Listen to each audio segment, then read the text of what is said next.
नमस्कार मित्रांनो, मी आपला मित्र गणेश तौर। 2024 मधील महाराष्ट्र विधानसभा निवडणुकीचे निकाल आश्चर्यचकित करणारे ठरले आहेत। अनेक भागांमध्ये लोकांच्या अपेक्षा आणि प्रत्यक्ष निकाल यामध्ये मोठी तफावत दिसून येत आहे। जनतेच्या मते हे निकाल अप्रत्याशित आणि अकल्पनीय आहेत, ज्यामध्ये समाजात अस्वस्थता निर्माण झाली आहे। परिणामी निवडणूक प्रक्रियेवर संशय व्यक्त केला जात असून या प्रक्रियेत फसवणूक झाल्याचा आरोपही काही जण करत आहेत।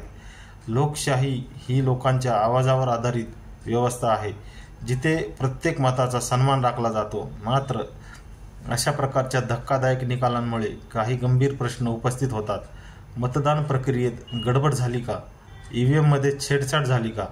प्रशासनाचा दबाव किंवा अन्य कोणत्याही प्रकारचा हस्तक्षेप झाला आहे का? हे प्रश्न लोकशाही व्यवस्थेच्या पारदर्शकतेवर प्रश्नचिन्ह निर्माण करतात। जर खरोखरच फसवणुकीचा प्रकार झाला असेल तर ही बाब अत्यंत गंभीर आहे। निवडणूक आयोगाने पारदर्शक चौकशी करून सत्य बाहेर आणणे गरजेचे आहे। जनतेचा निवडणूक व्यवस्थेवरील विश्वास कायम राहण्यासाठी याबाबत कठोर पावले उचलली पाहिजेत। दुसरीकडे जर निवडणूक प्रक्रिया खरी आणि न्याय असेल तर जनतेने त्याचा सन्मान केला पाहिजे। लोकशाहीत विविधतेचा स्वीकार करणे महत्त्वाचे आहे। काही वेळा जनता अप्रत्यक्षपणे बदलासाठी मतदान करू शकते। ज्या गोष्टी सध्या धक्कादायक वाटल्या तरी भविष्यात त्या योग्य ठरू शकतात। त्यामुळे हा निव्वळ फसवणुकीचा प्रकार आहे की लोकशाही प्रक्रियेचा भाग? हे सत्य स्पष्ट होण्यासाठी वेळ लागेल।